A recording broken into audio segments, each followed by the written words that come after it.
Caixota preparada pra fuder sua safada. Vem sentando na...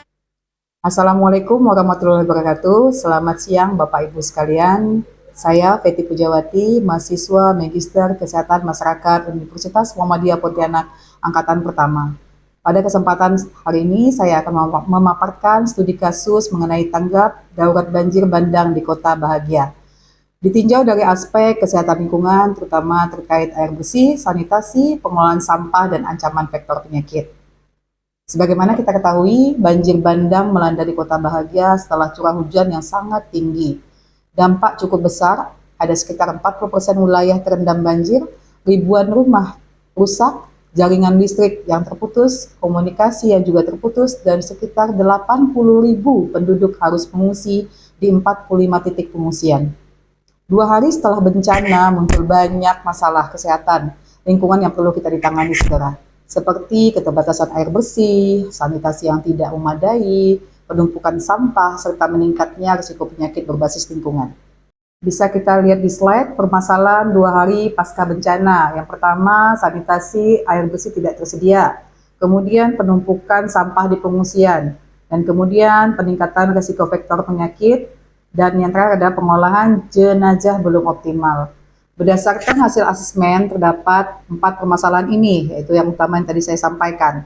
Air bersih dan sanitasi yang pertama adalah PDAM yang tidak berfungsi, salah satu contohnya. Terus sumber air yang tercemar, dan fasilitas MCK di pengungsian yang sangat terbatas. Berdasarkan hasil asesmen terdapat 4 permasalahan utama. Yang pertama yaitu air bersih dan sanitasi. Di sini PDAM yang tidak berfungsi pastinya, kemudian sumber air bersih yang tercemar, kemudian fasilitas MCK yang pastinya di pengungsian itu banyak yang rusak sehingga sebagian pengungsi buang air besar sembarangan.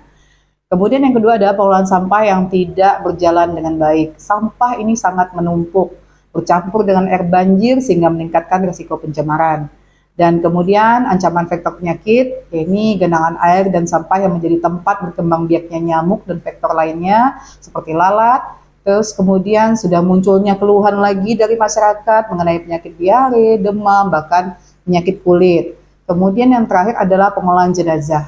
Ini yang belum tertangani dengan prosedur yang benar, sehingga menimbulkan dampak psikologi dan potensi risiko kesehatan. Untuk slide selanjutnya, yaitu analisis status pencemaran air.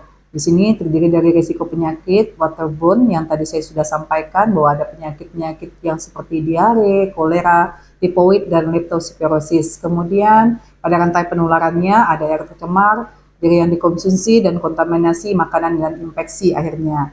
Jadi dari sudut pandang kesehatan lingkungan, kondisi air seperti ini sangat berisiko menimbulkan penyakit. Penyakit waterborne seperti diare, kolera, difteri, disentri, hepatitis A dan E dapat muncul akibat konsumsi air yang terkontaminasi oleh limbah dan feses. Selain itu, air banjir yang tercampur urin tikus juga dapat menimbulkan leptospirosis. Genangan air juga menjadi tempat berkembang biaknya nyamuk sehingga meningkatkan risiko penyakit DBD, malaria ataupun chikungunya. Rantai penularannya sangat jelas, sumber pencemaran, kemudian media air, makanan atau tangan, dan manusia. Jika tidak dicegah, wabah bisa muncul di pengungsian.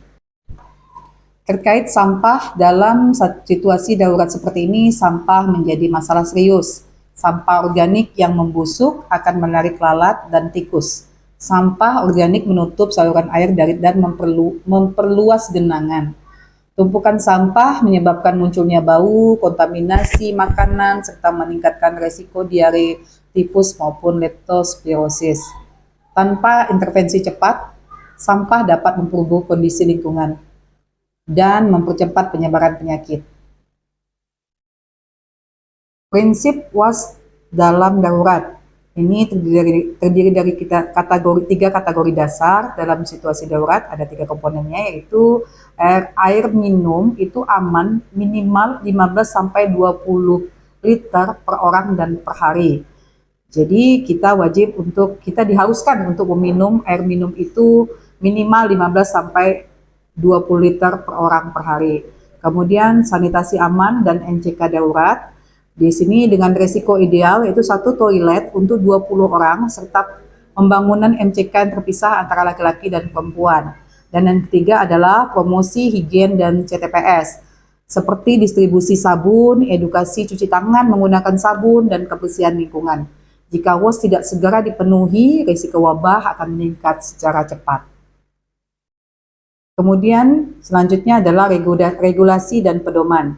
Sebagai dasar hukum ada beberapa regulasi yang relevan. Yang pertama adalah Undang-Undang Nomor 24 Tahun 2007 tentang Penanggulangan Bencana yang menegaskan hak masyarakat untuk mendapatkan air bersih dan sanitasi dalam keadaan darurat.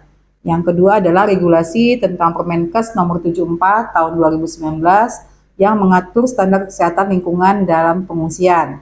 Dan yang ketiga adalah Perka PNPB Nomor 7 Tahun 2019 yang menetapkan standar pelayanan minimal logistik dan pengungsian, termasuk air bersih, sanitasi, dan pengolahan sampah. Regulasi ini menjadi acuan kita dalam perencanaan dan pelaksanaan di lapangan. Di slide selanjutnya yaitu ada standar SPIRI dan PNPB atau perbandingan kondisi. Berdasarkan standar SPIR yang digunakan secara internasional, kebutuhan air bersih minimal adalah 15-20 liter per orang per hari. Toilet 1 unit untuk 20 orang dan area pengungsian harus bebas dari genangan. Jika kita bandingkan dengan kondisi di Kota Bahagia ini, terlihat bahwa sebagian besar standar ini belum terpenuhi. Ketersediaan air masih sangat kurang, toilet tidak memadai, dan sampah serta genangan mengisi banyak area pengungsian. Selanjutnya adalah prosedur pengolahan jenazah. Protap pengolahan jenazah. Pengolahan jenazah juga harus mengikuti protap yang berlaku. Jenazah perlu diidentifikasi, dibungkus dengan kantong yang khusus, ya, kantong jenazah mayat seperti biasanya, yaitu kantong biasanya berwarna oranye, dan disimpan di tempat dan yang aman sebelum dimakamkan sesuai dengan agama ya, dan budaya. Terus kemudian adalah protap ini sangat penting untuk mencegah kecemasan masyarakat, menjaga martabat korban, serta menghindari kontaminasi biologis yang dapat mencemari sumber air. Selanjutnya adalah rencana aksi prioritas. Untuk 3 hari ke depan kami menetapkan rencana aksi prioritas. Pada prioritas pertama yaitu fokus menyelamatkan nyawa, menyediakan air minum yang aman, melakukan klorinisasi, dan membuat MCK darurat. Dan untuk prioritas selanjutnya yaitu fokus mencegah wabah penyakit, pengendalian vektor melalui larva sida dan fogging terbatas, kemudian edukasi cuci tangan, serta penanganan jenazah sesuai dengan protap. Untuk prioritas selanjutnya lagi yaitu prioritas yang ketiga, yaitu fokus pada pemulihan lingkungan, pembersihan sampah, pengangkutan sampah ke TPS sementara, dan pemompaan genangan air. Selanjutnya adalah koordinasi lintas sektor. Semua rencana ini tidak akan berjalan dengan lancar jika kita tidak ada koordinasi dengan lintas sektor. Koordinasi dengan bagian logistik memastikan sanitasi air, makanan, dan alat kebersihan berjalan dengan lancar. Kemudian koordinasi dengan Dinas Kesehatan memastikan pengawasan penyakit itu dilakukan secara rutin. Kemudian dengan Badan Penanggulangan Bencana Daerah dan Posko Komando berperan mengatur untuk kegiatan, sementara Dinas PU dan PDAM memperbaiki sarana air. Relawan dan masyarakat mendukung dalam edukasi dan kerja bakti untuk membersihkan lingkungan. Terakhir yaitu peran serta masyarakat. Di sini peran serta masyarakat kita harus adanya pembentukan kader lingkungan. Kemudian kita adanya gotong royong pengolahan sampah dan pemeliharaan sarana sanitasi. Dan mungkin itu yang dapat saya sampaikan Bapak Ibu sekalian. Sebagai penutup, saya akan menyimpulkan bahwa banjir bandang yang terjadi di Kota Bahagia yang saya bahas tadi membawa dampak besar pada kesehatan lingkungan. Dengan memahami teori, regulasi, serta standar internasional, kita dapat menentukan rencana aksi yang cepat, tepat, dan akurat.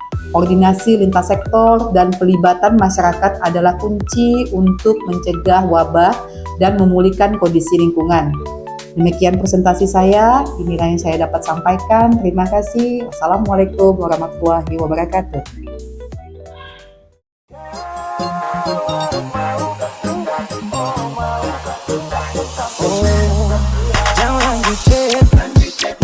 laba. Selo kerja kau di mana aku dapat. Adekku bagus nih